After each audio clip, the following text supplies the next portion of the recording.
সুপ্রিয় দর্শক, স্বাগত জানাই প্রিমিয়ার ইউনিভার্সিটি প্রেজেন্ট সিএনটিভির রাত ৯টার সাতকে খবর অনার লগে আছে আই অনন্যা। চলন শুরুতে চাই খবর শিরোনাম গিন। হাটহাজারীত কিশোর গ্যাংর হামলাত নবম শ্রেণীর শিক্ষার্থী নিহত। সীতাকুণ্ডত নকল আইসক্রিম ফ্যাক্টরিত অভিযান ২৫,০০০ টিয়া জরিমানা। হেফাজতত তাহা সেনা কর্মকর্তা অকলরে আনা হইয়ে ট্রাইব্যুনালত। এবং চট্টগ্রামত জিয়া ফুটবল টুর্নামেন্টরে ঘিরিয়ে উত্তেজনা। ২৪শে অক্টোবর মানত নামের তারকা অক্কল। এবার বিস্তারিত খবর। অ্যাম্পব ইংলিশ লার্নিং প্রেজেন্স অভিজ্ঞ শিক্ষক দ্বারা পরিচালিত ২ মাসের স্পোকেন ইংলিশ কোর্স ৭০% ডিসকাউন্টে এখন মাত্র ২৫০০ টাকায়। এই কোর্সে আপনি পাচ্ছেন course module, public speaking tactics, lecture sheet, movie club and chat club. Course শেষে সার্টিফিকেট তো থাকছে। আসন সংখ্যা সীমিত, তাই দেরি না করে এখনই যোগাযোগ করুন স্ক্রিনে দেয়া নাম্বারে। চট্টগ্রামের হাটহাজারীত নবম শ্রেণীর শিক্ষার্থী তানবীররে ফিরে হত্যা করেছে কিশোর গ্যাং। মঙ্গলবার দুইজা পৌরসভার পুরাতন কার্যালয়ের সামনে এই ঘটনা ঘটে। গুরুতর আহত অবস্থায় চমকত লনইলে চিকিৎসক তারে মৃত ঘোষণা করে। বিদ্যালয়ের ১০ম শ্রেণীর ছাত্র শিহাবরঙ্গে পূর্ব বিরোধ জোর ধরিয়ে এই মামলা চালানোয় বলিয়ে জানা গিয়ে হাটহাজারী থানা পুলিশ ইতিমধ্যে দুইজনরে গ্রেফতার করেছে। এ ঘটনাত এলাকাবাসী কিশোর গ্যাংর তাণ্ডব রোধে প্রশাসনের কঠোর পদক্ষেপ দাবি করছে। আসলে তানবীর অত্যন্ত ভালো ছেলে, তার বয়স মাত্র ১৬-১৭ বছর। সে খুব নিরীহ এবং সোজা সাপটার ছেলে ছিল। কারোর সাথে কোনোদিন কখনো মারামারি বলেন বা ঝগড়াঝাটি বলেন এগুলোর সাথে সে সম্পৃক্ত ছিল না। এবং আপনারা জানেন গতকালকে একটা এই দুর্ঘটনা ঘটছে, কিছু কিশোর গ্যাং নামে পরিচিত আলিপুর রহমানিয়া স্কুলের কিছু গ্যাং ওর উপর হঠাৎ আক্রমণ করে। প্রায় ১০-১২ জনের একটা কিশোর গ্যাংয়ের সদস্যরা ওকে মারাত্মকভাবে জখম করে এবং সে চিটাং মেডিকেল আনার পথেই সে মারা যায়। এখন আমরা আসছি চিটাং মেডিকেলে, তার পোস্টমর্টেম করে সম্পূর্ণ করে হাটহাজারীতে নিয়ে যাব, তার দাফন কাফনের ব্যবস্থা করবো। আসলে এখানে ওই তানবীর যে ছেলেটা ও আসলে ছাত্র, আর যেগুলো কিশোর গ্যাং ওগুলো ছাত্র না, ওগুলা আশেপাশে বহিরাগত। এখন বহিরাগতের ছেলেরাই ঘটনাটা ঘটেছে। আমাদের বাচ্চারা স্কুলে গেছে, স্কুল যখন ছুটি হইলো, যখন বাসার পথে আসার জন্য রওনা দিল, তো পথেই মুখে আটকাইয়া এই কিশোর গ্যাং এর সদস্যরা এই ঘটনা ঘটেছে। সেটা তো আসলে মন থেকে বলে তো আপনাকে বোঝানো তো সম্ভব না, ঠিক আছে? আমরা শুধু সুস্থ একটা বিচার চাই, এতটুকুই হচ্ছে আমাদের ইয়া। এই যে তানবীরের যে স্কুল, এটা কি হাটহাজারী পৌরসভা ১ নম্বর ওয়ার্ড, ২ নম্বর ওয়ার্ড, ৪ নম্বর ওয়ার্ড, আলিপুর। এটা হচ্ছে আমাদের পার্শ্ববর্তী এলাকা। হ্যাঁ। যারা এই ঘটনার সাথে জড়িত তাদের কেমন শাস্তি যাচ্ছে? আমি অবশ্যই তাদের ফাঁসি চাইবো, যেহেতু আমার নিরহ ভাই পুরো এলাকা জুড়ে কোনো ছেলে বলতে পারবে না আমার ভাই কারোর সাথে দুই কথা হয়েছে। ওনারা জানান হাটহাজারী যে ঘটনা ঘটছে, ১৬ বছরের স্কুলের ছাত্ররা বড় ভাই কিশোর গ্যাংয়ে মারি তারে আহত করছে এবং কি চিরাং মেডিকেল আনিবার পথে নিজে মারা যায়। দুঃখ প্রকাশ করে ইয়ান তার অভিভাবক এবং কি যারা গার্ডিয়ান আছে তারা একখান যদি দুঃখ প্রকাশ করেন, মাত্র তার জীবন শুরু পড়ালেখা করি ঐক্য দেশের বড় কোনো সম্পদ বা ঐক্য বড় বৈজ্ঞানিক বা ইঞ্জিনিয়ার বা ডাক্তার, কিন্তু অকালে জড়ে গিয়ে তানবীর এই ১৬ বছর বয়সে তানবীরের জীবন তারা গাড়ি নিয়ে তারা সর্বোচ্চ শাস্তি দাবি করে।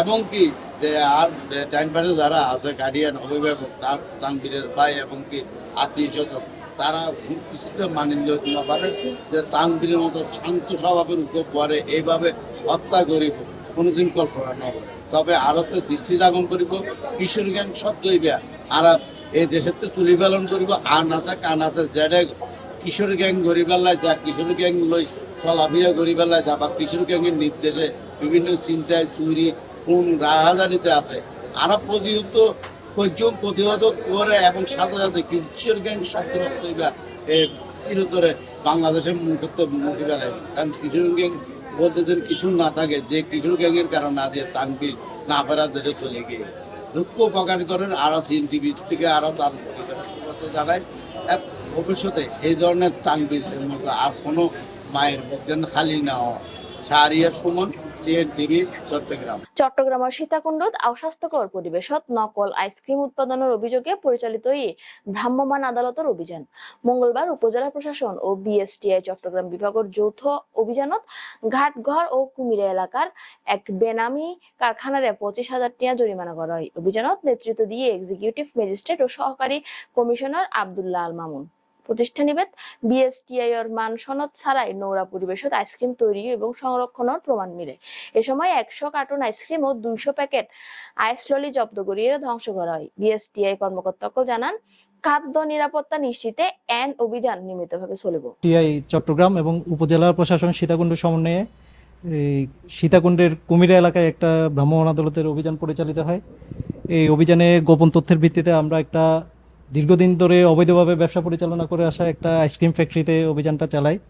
এখানে অভিযানের খবর পেয়ে এই যে প্রতিষ্ঠানের মালিক পলাতক আছেন, এই প্রতিষ্ঠানে আমরা আসলে এসে দেখতে পাই এই খুবই নোংরা অস্বাস্থ্যকর পরিবেশে আইসক্রিমের মতো একটা প্রোডাক্টের এখানে প্রোডাকশন হচ্ছে। পাশাপাশি আপনারা দেখে থাকবেন এই যে বিভিন্ন ব্র্যান্ডের আইসক্রিম কিন্তু তারপরে এখানে প্রতিষ্ঠানে উৎপাদন হচ্ছে, যেটা আইনগতভাবে খুবই একটা বড় ক্রাইম আমরা বলতে পারি। পাশাপাশি আইসক্রিম প্রোডাকশনের জন্য তার হচ্ছে যেসব মেশিনারিজ থাকা দরকার, যেসব ইনগ্রেডিয়েন্টস থাকা দরকার, তার বিন্দুমাত্র আমরা এখানে খুঁজে পাইনি। পাশাপাশি আরেকটা বিষয় আমরা বারবার বলতেছি যে পানিটা এখানে ইউজ হচ্ছে, পানিটা আসলে খাবার পানির তো যোগ্যই না। আপনারা সোর্সটা দেখলে ওইটার যদি দেখতে পান তাহলে দেখতে পারবেন যে ওই পানিটার কি অবস্থা, শেওলা পড়ে আছে, এরকম সোর্স থেকে পানি এনে সরাসরি এখানে ইউজ করতেছে।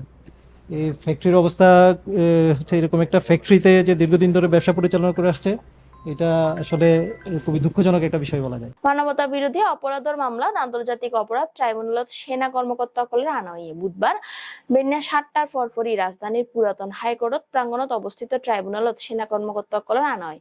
মানবতা বিরোধী অপরাধের পৃথক 3 মামলাত সাবেক বর্তমান 25 সেনা কর্মকর্তা সহ মোট 32 জন আসামি, তার মধ্যে 15 জন সেনা কর্মকর্তা সেনা হেফাজত আছেন। চট্টগ্রামত আসন্ন বিভাগীয় জিয়া ফুটবল টুর্নামেন্টের ঘিরে খেলা প্রেমী সকলের মধ্যে বইজার উত্তেজনার ঢেউ। আগামী 24 অক্টোবর মারত নামিব স্থানীয় তারকা খেলোয়াড় সকল, যারা প্রতিযোগিতার আবহে মুখরিত হয়ে উঠছে পুরা মাঠ।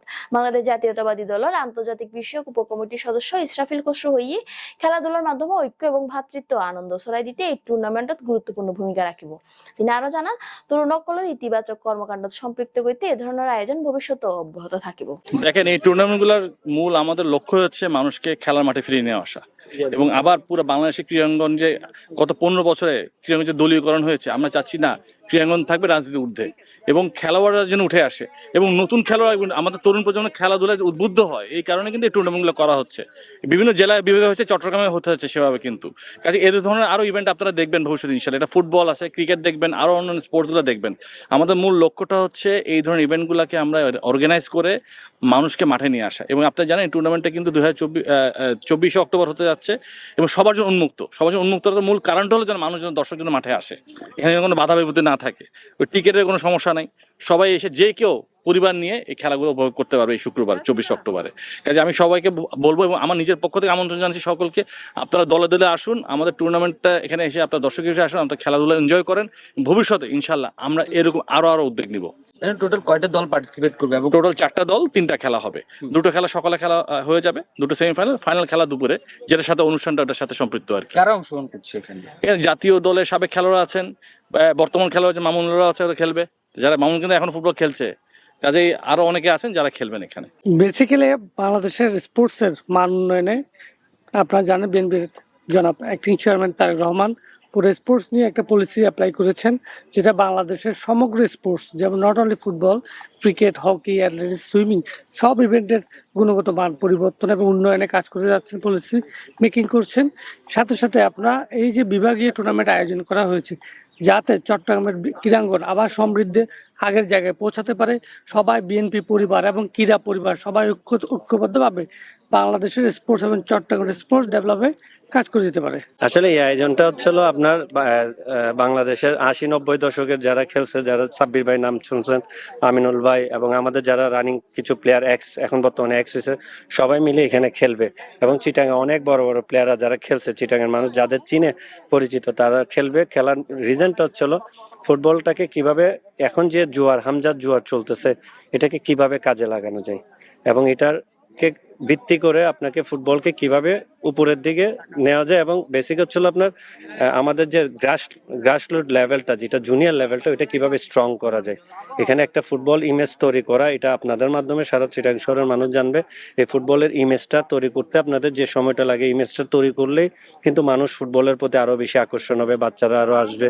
এখন তো সবাই ফ্রি, একটু আগে ইসরাফিল ভাই বললো যে সবাই ফ্রি, ফ্যামিলি নিয়ে আসবে, খেলা এনজয় করবে, উপভোগ করবে, আনন্দ, মানে একটা ভালো সময় পার করবে। আর এটার মেইনলি আয়োজন হচ্ছিল, আপনার যদি চিন্তা করে দেখেন, মাদক থেকে কেমন করে ইয়ং জেনারেশন থেকে দূরে নিবে, এবং সবাই যেন স্পোর্টস এর দিকে ফিজিক্যালি ফিট হওয়ার জন্য যা যা করা লাগে সবকিছুই স্পোর্টস ঘিরে, ফুটবল ঘিরে, সবকিছুই একটা আন্তর্জাতিক চিন্তার মধ্যে দিয়ে ঘিরে। আমি মনে করি এভাবে যদি চালানো, প্রত্যেকটা মাসে প্রত্যেকটা বছর এরকম বড় বড় টুর্নামেন্ট আয়োজন হলে দেখবেন আমরা আমাদের যে দেশ ফুটবল কালচার, আমরা আগে ছিলাম, মাঝখানে স্টপ ছিল, এখন আবার ফুটবল কালচারের দেশে আমরা পরিণত হব। আমাদের ইয়াং জেনারেশন বর্তমানে হচ্ছে সোশ্যাল মিডিয়া আসক্ত হয়ে গেছে। তারা বিশেষ করে ইউটিউব এবং ফেসবুক নিয়ে বেশি ব্যস্ত। এখান থেকে কিন্তু আমরা যদি সোশ্যাল মিডিয়া থেকে আমরা যদি স্টেডিয়াম মুখে করতে পারি বা খেলাধুলো মুখ করতে পারি, সেটাই আমাদের নেতা তারেক রহমানের উদ্দেশ্য। এবং উনি এই কারণে কিন্তু 31 দফার মধ্যে এই খেলাধুলার ব্যাপারে এবং স্পোর্টস এর কিভাবে এগিয়ে নিয়ে যাবেন একটা অলরেডি একটা দফা এখানে আছে। আমি মনে করি আপনাদের সাংবাদিক ভাইদের কাছে বিনীত অনুরোধ রইল, আপনারা যেন এই খেলাটি এই খেলাটি যেন বহু পরিচালিত করেন এবং চট্টগ্রামে যেন একটা উৎসবমুখর পরিবেশ যেন আমাদের এখানে, যেহেতু এটা ফ্রি, বড় ধরনের টিকিট লাগতেছে না, সুতরাং সবাই যেন এটা অংশগ্রহণ করে, এই খেলা উপভোগ করে, সেটা আমাদের কাছে অনুরোধ জানানো। সাবেক জাতীয় ফুটবলার এবং তারকা ফুটবলারদেরকে নিয়ে এসব দল গঠন করা হয়েছে। 24শে অক্টোবর শুক্রবার সকালে প্রথমে 2টি ম্যাচ অনুষ্ঠিত হবে। 2 ম্যাচে জয়ী 2 দল বিকাল 3টায় ফাইনাল ম্যাচে অংশগ্রহণ করবে। ফাইনাল খেলায় প্রধান অতিথি হিসাবে উপস্থিত থেকে পুরস্কার বিতরণ করবেন বিএনপির স্থায়ী কমিটির সদস্য ও সাবেক মন্ত্রী আমির খসরু মাহমুদ চৌধুরী। অনুষ্ঠানে উদ্বোধক থাকবেন সাবজয়ী বাংলাদেশ জাতীয় দলের অধিনায়ক ও বিএনপির ক্রীড়া সম্পাদক আমিনুল হক। সভাপতিত্ব করবেন আমি নিজেই। বিশেষ অতিথি থাকবেন চট্টগ্রাম সিটি কর্পোরেশনের মাননীয় মেয়র ডক্টর সাদাত হোসেন, বিভাগীয় ক্রীড়া সংগঠক অ্যাসোসিয়েশনের আহ্বায়ক শরীফুল আলম, বিএনপির চট্টগ্রাম বিভাগীয় সহ সাংগঠনিক সম্পাদক হারুন রশিদ হারুন ও ব্যারিস্টার মীর হেলাল উদ্দিন। চিটাগাং থেকে রাত 10:30 মেইল ট্রেনে উঠে সকালে ঢাকা পৌঁছে একটু ঘোরাঘুরি করে বিকালে খেলা থেকে আবার রাত 10:30 মেইল ট্রেনে উঠে চিটাগাং চলে আসতাম। ফুটবলার এই ধরনের একটি ইমেজ একসময় ছিল। আমার এখনো মনে আছে, ঢাকা জাতীয় যে স্টেডিয়াম সেটা দোতলা হয়েছিল 1978 সালে এশীয় যুব ফুটবলের উদ্বোধনী অনুষ্ঠান। পরদিনের পত্রিকায় একটা ছবি ছাপানো হয়েছিল যে দেশের রাষ্ট্রপতি এশিয়া যুব ফুটবলের উদ্বোধন করেছেন। ফুটবলে একেবারে খুব বড় সড় একটি কিকম্যান, অর্থাৎ জিয়াউর রহমান নিজে যে একজন ক্রীড়া প্রেমী বা ফুটবল প্রেমী ছিলেন, এটা প্রমাণ করার জন্য আমি কথাটা বলি। তো সেই ধারাবাহিকতা আমাদের বর্তমান ভারপ্রাপ্ত চেয়ারম্যান তিনিও খেলাধুলাকে প্রাধান্য দিচ্ছেন। এই ফুটবল খেলায়, ক্রিকেট খেলায় হাজার হাজার দর্শকের সমাগম হতো এবং একটা উৎসব পরিবেশ ছিল। আপনারা কি দেখতে পাচ্ছেন এগুলো 15-16 বছর কোনো কিছু নাই। নট অনলি ফুটবল, এখানে হকি, ক্রিকেট, ভলিবল কোন টুর্নামেন্টে সঠিকভাবে চলছে না। আমি ব্যক্তিগতভাবে এই সিন্ডিকেটের সাথে জড়িত আছি কাউন্সিলর হিসেবে। আমরা চেষ্টা করছি, কয়েকদিন আগে চেষ্টা করছি একটা প্রিমিয়ার ফুটবল লিগটা শুরু করার জন্য, কিন্তু সেটাও পারা যাচ্ছে না। এর মধ্যে ওইটাকে সচল করার লক্ষ্যেই মূলত টিএলসিটি ফুটবল, যে ফুটবল টুর্নামেন্টের আয়োজন করা হচ্ছে, যাতে স্টেডিয়াম আগের জায়গায় ফিরে আছে, মুখরিত হয়, দর্শক সমান হবে। আপনারা প্রিন্ট মিডিয়া, ইলেকট্রনিক যারা আছেন, তারা যদি এটাকে সঠিকভাবে তুলে ধরেন, মানুষ সমাগম হবে, থেকে শুরু করে আরেকটা টুর্নামেন্ট শুরু হবে, আমাদের যুব সমাজকে আমরা খেলাধুলার দিকে না যেতে পারবো। আমি বলবো না এই শুক্রবারের টুর্নামেন্টে সকল দর্শক সকল আমরা এখানে বিএনপি পরিচালনার জন্য করি নাই না, সাধারণ জনসাধারণের জন্য করছি, সাধারণ জনসাধারণ যাতে এখানে অংশগ্রহণ করে। সুপ্রিয় দর্শক, শেষ গড়ির প্রিমিয়ার ইউনিভার্সিটি প্রেজেন্ট সিএনটিভি রাত 9টার সাত গিয়া খবর আবার চলে এসো অনরালাই তথ্যবহুল খবর লইরে।